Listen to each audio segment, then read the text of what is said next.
You know, I just feel like I just stay true to myself every single day.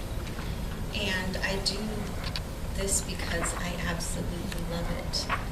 I also feel like at this point, I'm speaking for so many people that didn't have an opportunity to have a voice or wouldn't have been able to dance if they had a voice.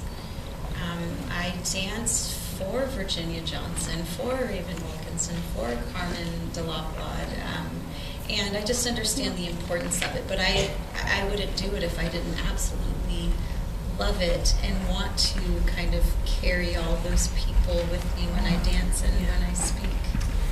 You know, it's very specific when you say this is for the little brown girls, but I think that in those words it's for all of those people that have struggled with fitting in and being told no, that they couldn't do something, that this was for them. And I've been that person. I've been that little brown girl. I mentor so many of them, and I just want to share with them my journey and perseverance, and kind of be that person for them, for all of those that have just struggled with their identity and accepting who they are and being accepted.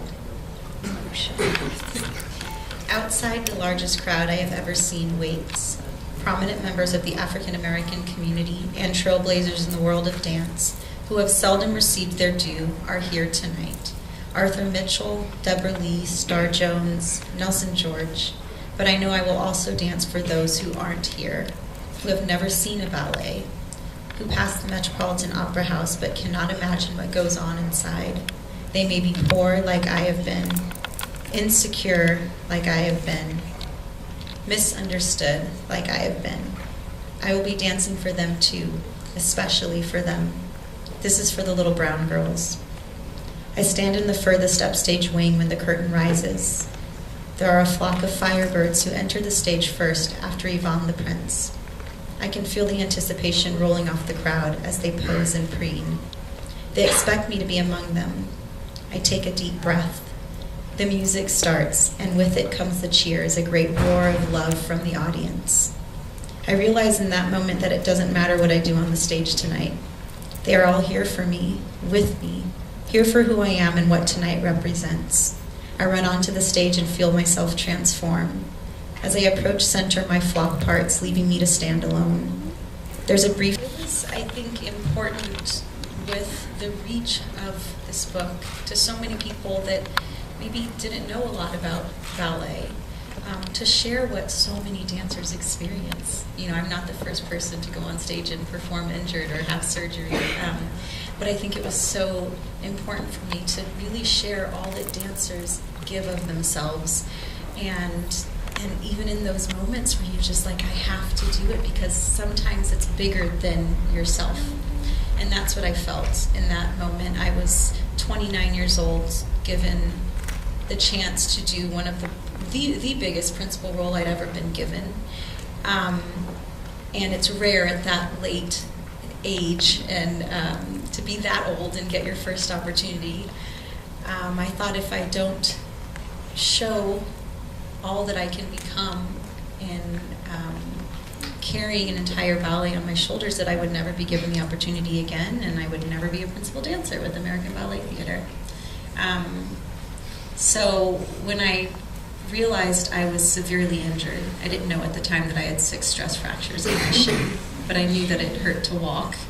I knew that I had to get through that one performance in New York for all of those little brown girls, for all of those big brown girls that were in the audience that, you know, that wanted to be on that stage at some point and just never thought they could. And for them to be able to see themselves through me, I understood that it was so much bigger than, you know, just me being selfish and saying, I'm just going to do this performance. But I knew that it meant so much more, and now I'm doing Swan Lake and Juliet, and I think it was because I did that performance.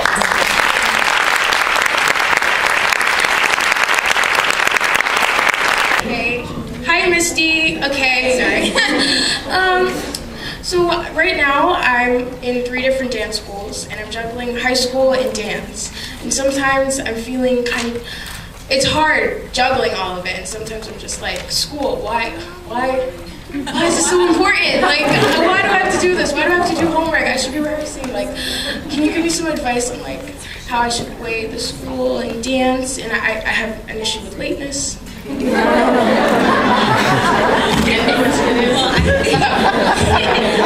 I think as a professional, no matter what career you choose, you cannot be late, girl.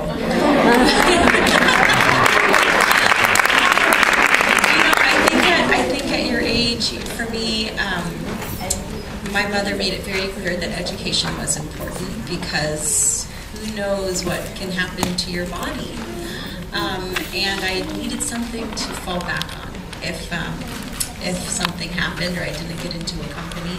So she made sure that I finished high school, graduated, and then I was on my way to New York. But it's definitely knowing what your priorities are and sacrificing, if that means, school is going to be there, that's what's going to keep you up at night doing your homework, but you have to sacrifice if that's, hanging out with friends so that you can be in your ballet class, so you can be rested, so you can get your schoolwork done and dance. But it's possible. I did it. Thank you so much. Hi, Misty, how are you? My question to you is, say for example, an event took place that caused you to stop dancing. My question is, what would you do next if you could not dance anymore? Oh. It's a hard one. Yeah, I would probably take a couple of months to just cry, and then I'd be involved in some way. I'd continue to mentor dancers. I would try and teach still because you don't really need your body to teach. If I could still speak, whatever that incident